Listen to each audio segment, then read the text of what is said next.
Hey everyone, welcome back to Crypto Cash. Thanks again for joining me here. Hope you're having a great day. We got a lot of requests here for this APE coin, so we're going to go ahead and cover this, talk a little bit about some key level resistances, and just generally understand best practice and big picture for scenarios like this when we have a lot of liquidity levels on both top and bottom, as well as, of course, some Fibonacci retracement levels we want to kind of pay attention to. So we'll take a look at some back-end data as well, help get perspective on liquidation and kind of see what's going on. We'll start with that, and I'll give you guys a quick update as well. So as we can see, there's tons of liquidity just above the current price point. Some of it has already been swept there at about $1.50 even, or 151 is a close approximate. We have a little bit more, upwards of 155. So wouldn't be surprised if we see that upper liquidity level there fully swept. We can see here, previous high, right about 158 as a round number, is essentially the area in which we should probably see the price action pursue. Sometimes what happens too when you hit these liquidity levels, the price will go through it and come back down and test that as a support and establish a new support on its way up. So a couple of scenarios could exist here, but great news is the price is more likely to increase. We just got to recognize we have a 9 on TT sequential, so we are overextended leading into this. But again, as you can kind of see here previously, we had this lower liquidity level. We came down to a 9. Price action shot up one last little bit there and turned around. Okay, so wouldn't be surprised when we see the price action just do one of these and then come back down. Either way, thanks again for watching. Hope you're learning something here today. If you want to become a better trader, again, cryptocash.tech is a site link down below. We do have limited slots available for our premium group, but if you want to check that out, we have some phenomenal traders in our community and had some really awesome swing trades here recently. Took full advantage of the BNB swing trade there, or correction, these are actually some scalping trades. But the truth is we've just been milking the clock there. So again, great job there. Congrats on that, AVAX and near longs as well. And then last thing I want to touch on too, because we got some great feedback from our community. Really glad this is working out well for you. Be sure to check out Bitunix. It is a phenomenal exchange we're partnered with now. They provide tremendous benefits to you if you use my link down below. And the main reason why we're partnered with them, just because they offer no KYC, no VPN in the US, and they're just a really good exchange to use. So thanks again for providing our community with some better options and alternatives. So let's take a look at the daily and kind of work our way down and just acknowledge a few things. We are really new into this push, so we got plenty of upside potential.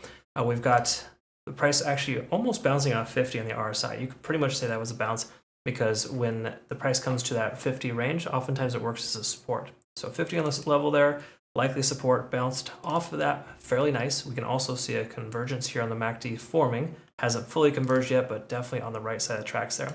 We can also acknowledge here as well that we had this resistance level from before right there at 0.786 on Fib currently, where we had a few days of attempts to try to pass that level. 1, 2, 3, 4, 5, 6, roughly 6 attempts to cross $1.51. And that is the new potential support if we can close above that level. Okay, so we can presume that will become a support level here soon, under the impression we have a decent solid closure there right at the current price point or higher. Okay, so again, fantastic stuff there. That's a very, very good sign. One thing we got to watch out for and be aware of is the 200-day SMA trending up here at the 2.0 mark, roughly $1.90.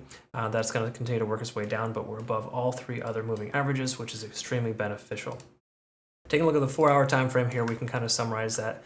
Again, this resistance level at 0.786 is a tentative support. So if the volume can continue, we're going to be in great shape. We can see the money flow index is high. This tells us over the last 14 candlesticks here that we've seen roughly about 2.5 days worth of continuation since Saturday. Okay, so basically the last 2 days of trading, we've seen nothing but added volume back into this coin. You can kind of see that there as well. When the price action was pretty low, the price continued from 131 all the way up to 151. MACD is converging still as well. Keep in mind we are a bit on the overextended side here. We have roughly 36 hours of continuation, but that's still a very positive sign. And if we can take a look again at liquidity, we got that upper liquidity level. Decent chance we'll see 158 tested here in the near future. Fair value gap, same, roughly the same approximate range. We have roughly about 155. And as we saw previously here, that 155 area is where we have the cutoff essentially for that extra amount of volatility based on volume, okay, or more so the back-end liquidation data. So basically what that means for us here is that we should see the price action continue further up here. It may continue even past that, but we should presume it'll slow down here in the relative near futures, considering we've been fairly well, we've been pushing in the same direction for a very long time, okay? Again, doesn't mean it's going to happen, but it's just still something you kind of want to be mindful of. This is the indication I typically use to make sure I get confirmation on my trades. And as we can see here, the cloud's averaging itself out here at 0.618, roughly about 145, and we have the lagging span free and clear. So this literally tells us there's no reason at all to consider a short position right now. I know you're probably thinking, oh, it's overextended, it's going to pull back. Not exactly. It's not due for a correction for a while, at least until it hits that 158 range. Okay. Now, it could very well go sideways here or do some weird little janky stuff in this little area. But the truth is, we're probably going to see a volume profile start to become thicker or stronger in that area. And just really quick to note there for the volume profile, we don't have that on this chart, but we can see that there's probably an average range here, roughly about 145, 150, based on the large amount of volume in that midterm. So I really think this coin is going to continue to run. If possible, get in closer to the 151 range if that's an option. It may just continue higher, not retreat. But if we get a consolidation here for the next 24 hours, we're absolutely going to see a leg up there. So I'm going to go ahead and set an alert here just above that 151 mark. If that alert triggers, I'll take another look and see if it's worth taking entry. But I would like to wait for a little bit of consolidation before I jump in. I don't like to jump in when the price is running. Again, just a different strategy altogether with my trades. You might disagree, and if you do, comment below. I'd love to actually hear it. I'd like to see difference of opinions and honestly just kind of understand what everyone else is thinking. So do me a favor, hit the like button down below, make sure to do that, and obviously comment so we can kind of get these videos rocking and rolling, and I deeply appreciate you watching. If you'd like to also let me know in the comments if you want me to consistently cover this coin, be happy to do so as well, just so we can kind of keep a closer eye on it. I've got a few daily drivers right now, and like to make sure that we stay on top of those things. So thanks again for watching. Hope you learned something here again today.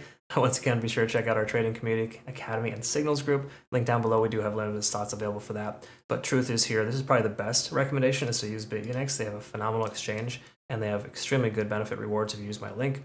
And just no KYC, no VPN. It's really nice to have that as an option because I do hear down the pipeline that BingX is probably going to start requiring that. KYC. So if that is the case, we got to transition and make sure we find a better alternative first, right? They have really good trailing stop losses and adjustable moving targets too. All right, folks, thanks again for watching. Hope you have a great rest of your day. We'll see you in the next one. Take care.